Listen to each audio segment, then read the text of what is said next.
Assalamualaikum warahmatullahi wabarakatuh. Pelotus yang berbahagia, berjumpa kembali di Hasdin Monika Channel.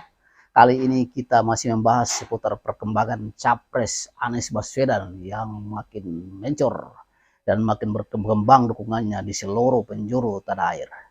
Pelotus yang berbahagia, seperti kita ketahui dalam sejarah bahwa bangsa-bangsa di dunia pernah hadir orang-orang besar, pemimpin-pemimpin besar yang pernah mencatat sejarahnya dengan tinta emas. Kita pernah mendengar yang namanya Iskandar Agung, kemudian kita pernah mendengar namanya Genghis Khan, Khalid bin Walid, Muhammad Al-Fatih, dan lain sebagainya. Mereka adalah orang-orang yang punya prinsip, orang-orang yang punya pendirian, dan mampu membalikan keadaan ketika saat-saat orang ragu dengan keberadaannya. Nah, itulah dunia telah dihiasi oleh orang besar yang pernah hadir di tengah-tengah kita.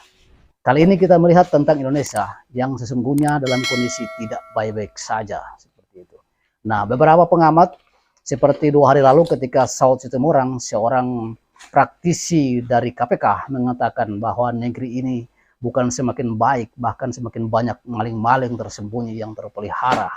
Begitupun pernyataan Rocky Gerung yang semakin bernas bahwa bangsa ini semakin tidak jelas arahnya, namun tetap dibuat baik-baik saja dan rakyat dipakaikan ke kacamata kuda sehingga hanya mengerah kepada satu arah dan melihat rumput-rumput yang kuning dan layu telah menjadi hijau. Itu yang telah terjadi. Sekarang kita melihat bahwa kemajuan sebuah bangsa ternyata ditentukan oleh visi besar pemimpinnya.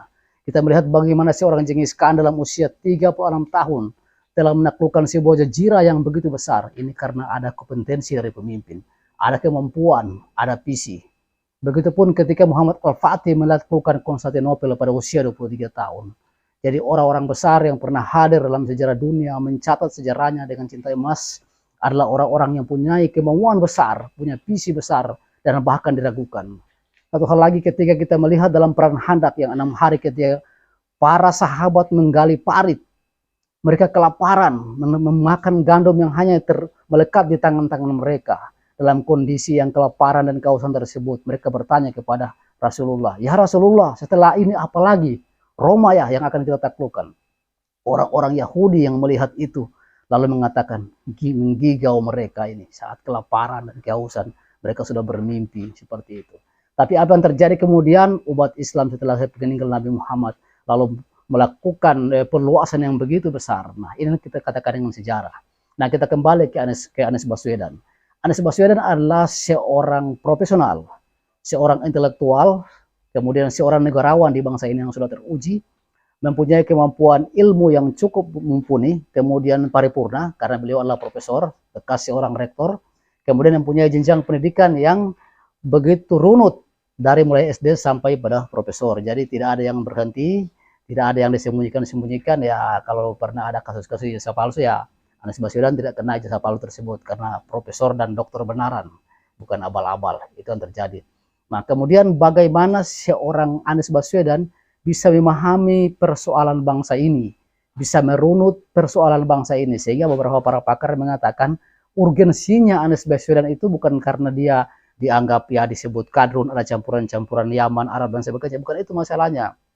Karena masih banyak orang yang belum memahami bahwa sesungguhnya Anies Baswedan itu punya visi besar keindonesiaan, bahwa politik identitas ini sengaja digaungkan oleh sekelompok orang untuk menghambat majunya Indonesia.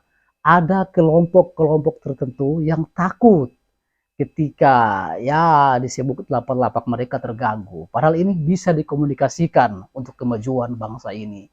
Cuma ya keserakahan ini harus sedikit disingkirkan lah. Karena terlalu banyak orang yang makan begitu besar, sementara banyak orang lain menggelepar kelaparan dan sangat kekurangan. Ini yang terjadi di bangsa ini. Sehingga benar beberapa orang mengatakan termasuk Profesor Amin Rais bahwa pasal 33 ini harus dihidupkan kembali seperti itu. Nah, kembali ke visi besar Anies Baswedan bahwa bangsa ini bisa maju, bangsa ini bisa besar ketika kita punya pemimpin yang punya visi, yang paham akan mengarahkan kemana bangsa besar ini dengan rakyatnya yang 270 juta, beragam suku, beragam agama, beragam pulau. Kalau hanya orang yang pas-pasan agak susah kita mengejar kemajuan dari ketertinggalan kita di bangsa Asia seperti itu. Karena itu sangat rugilah kita kalau tidak bagaimana melihat peluang ini tidak terjadi. Bisa jadi ketika ini tidak terjadi Anies Baswedan menjadi presiden tahun 2024, maka kita mungkin menunggu 20 tahun lagi, 30 tahun lagi, bahkan mungkin 100 tahun lagi. Ada tokoh-tokoh besar yang kita tunggu yang bisa membuat perubahan. Hari ini di 2024 banyak tokoh-tokoh seperti misalnya ada Prabowo, Ganjar Pranowo dan lain-lain. Tapi orang melihat kepada Anies karena ini posisi yang pas seperti itu. Jadi bagaimana posisi menang kalah ya itu biasa dalam politik kan. Tapi marilah kita bangun kompromi-kompromi, kesepahaman-kesepahaman sehingga Anies bisa diterima sebagai capres dan kalau dia menang itu menjadi presiden rakyat Indonesia, bukan presiden golongan-golongan tertentu atau pemenang-pemenang tertentu. Nah, ini yang akan dibangun. Jadi, kembali ke visi besar tadi bahwa majunya sebuah bangsa, majunya sebuah negara akan sangat ditentukan oleh visi besar di BUMN tersebut.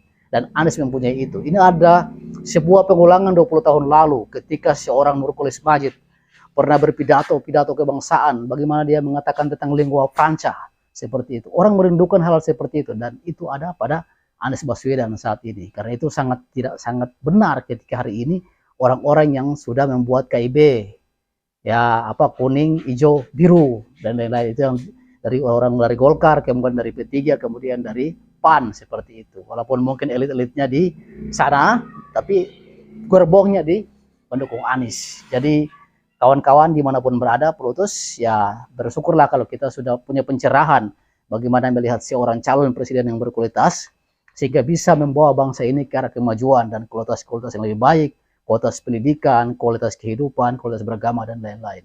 Pelutus yang berbahagia, mungkin cuma ini yang bisa kita sampaikan. Semoga bermanfaat. Billahi taufiq wal hidayah. Wassalamualaikum warahmatullahi wabarakatuh. Kita tahu.